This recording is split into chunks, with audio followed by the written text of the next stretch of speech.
dan 4 hal yang menjaminkan banyak rizki, bukan memudahkan rizki. Tolong Bapak Ibu hafal, 4 hal bukan menjaminkan rizki, bukan memudahkan rizki, tidak.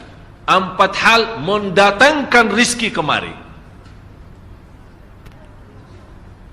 Dan 4 hal bukan Allah kasih kemudahan berarti kita berjalan mencari rizki Allah kasih, tidak. Bukan dikasih kemudahan, tapi di mana saja kita ada, posisi kita di mana saja, Allah datangkan rizki kepada kita. Yang pertama, qiyamul lail, salat malam.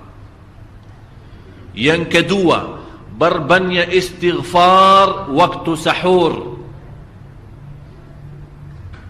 Kalau anda tidak salat malam, jangan tinggalkan istighfar waktu sahur. Waktu sahur kapan? Kira-kira 30 menit sebelum azan. Disitulah Allah sendiri memuji, Allah bangga dan senang terhadap orang yang sahur. Sampai ulama berkata, tidak ada ibadah yang terbaik di waktu sahur selain istighfar. Jadi boleh baca Quran, boleh salat malam, boleh zikir, boleh apapun, tapi yang terbaik istighfar. Fokus hanya istighfar. Astaghfirullah wa atubu ilaih, termasuk istighfar Allahumma anta rabbi la ilaha illa ant, yang Bapak Ibu tahu sayyidul istighfar, yang terutama, yang paling luar biasa. Allahumma anta rabbi la ilaha illa anta khalaqtani wa ana abduka wa ana ala ahdika wa wa'dika mastata'at a'udzu bika min syarri ma sana'at abu'u laka bi ni'matika alayya wa abu'u bi dhanbi faghfirli fa innahu la yaghfiru dzunuba. Ya Allah, kalau kita fahami doa ini luar biasa. Oleh karena itu kata Rasulullah, barang siapa yang membaca sayyidul istighfar, kemudian di malam hari dengan keyakinan dia meninggal habis baca istighfar, masuk surga. Masuk surga. Berarti ini salah satu doa yang menjaminkan dengan mudah masuk surga. Jadi 4 hal yang mendatangkan rizki, bukan kita mencarinya, dia yang datang kemari. Apalagi saat mencari lebih mudah. Qiyamul lail, salat malam. Tapi dalam bahasa, mohon maaf Bapak Ibu, dalam bahasa Arab disebut qiyamul lail,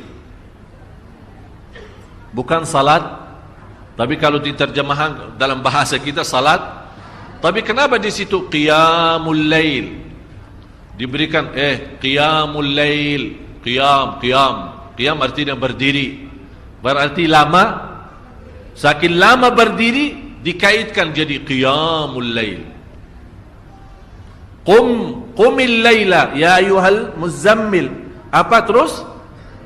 Qumil lail, berdirilah saat malam. Berdirilah, bukan salatlah malam, tidak, berdirilah malam hari.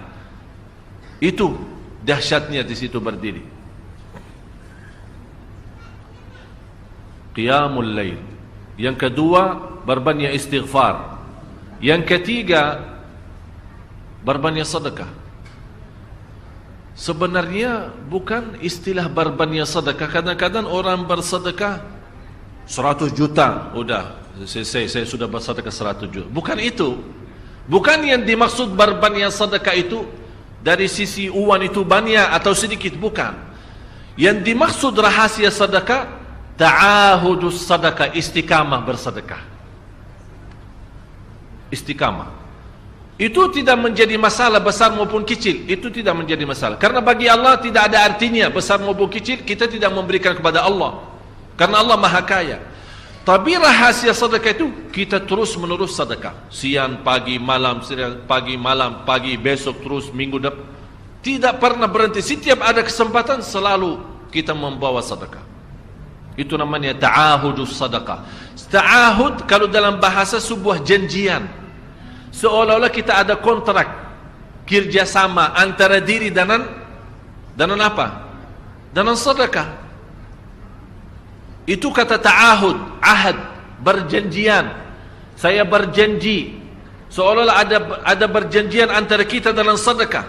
Jadi tidak boleh terlepas dari berjanjian, seolah-olah kita menghormati berjanjian. Bagaimana menghormati? Kita terus kerjasama.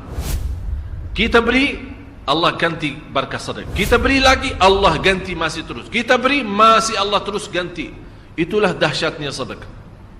Jadi Bapak Ibu, jangan nunggu hari tertentu, bulan tertentu, malam tertentu kita bersedekah. Jangan. Setiap kita merasa ada berita baik, ada berita maupun ada berita buruk yang menyakiti perasaan kita di rumah tangga kita, anak kita, suami kita, istri kita, apapun, langsung segera sedekah. Disitulah rahasianya.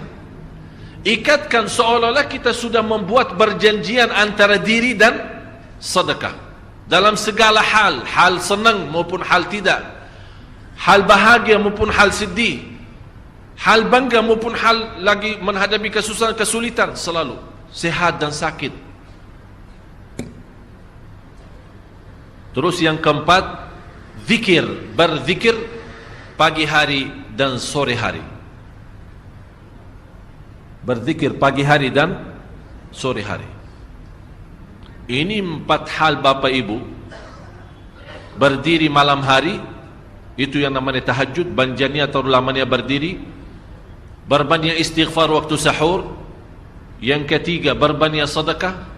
Sudah Bapak Ibu mengerti, jadi istilah berbanyak sedekah bukan artinya harus banyak dari jumlah hitungannya, tidak. Yang keempat adalah berzikir di pagi hari maupun petang hari. Amman huwa qanitun ana al-laili sajidan wa qa'ima. Sajidan wa qa'ima. Jadi Bapak Ibu, saat kita berdiri lama, walaupun baca satu ayat, diulangi berkali-kali, walaupun baca surah pendek tapi diulangi berkali-kali, tidak menjadi masalah. Bapak Ibu hanya hafal qulhu. Qulhu dibaca 3 kali, pahalanya seperti baca Al-Quran 30 juz. Ada seorang salih mengajak kawannya, sudah mendekati subuh, ayo bangun salat malam dan baca sepertiga Al-Quran. Langsung orang itu menjawab, bagaimana saya baca, sebentar lagi mau azan. Bacalah qul huwallahu ahad. Salat malam dan qul huwallahu ahad. Jadi Bapak Ibu, yang saya harap, jangan susah fikir, ya Allah saya mau baca apaan. Tak usah susah fikir. Baca dan nikmati, yang penting nikmati bacaan. Walaupun qul huwallahu ahad setiap hari. Kalau kita pusing baca, Allah tidak akan pusing mendengar. Malah Allah paling senang mendengar bisikan bacaan dan bisikan doa kita malam hari. Allah paling senang mendengar bisikan doa munajat kita malam hari. Itu luar biasa.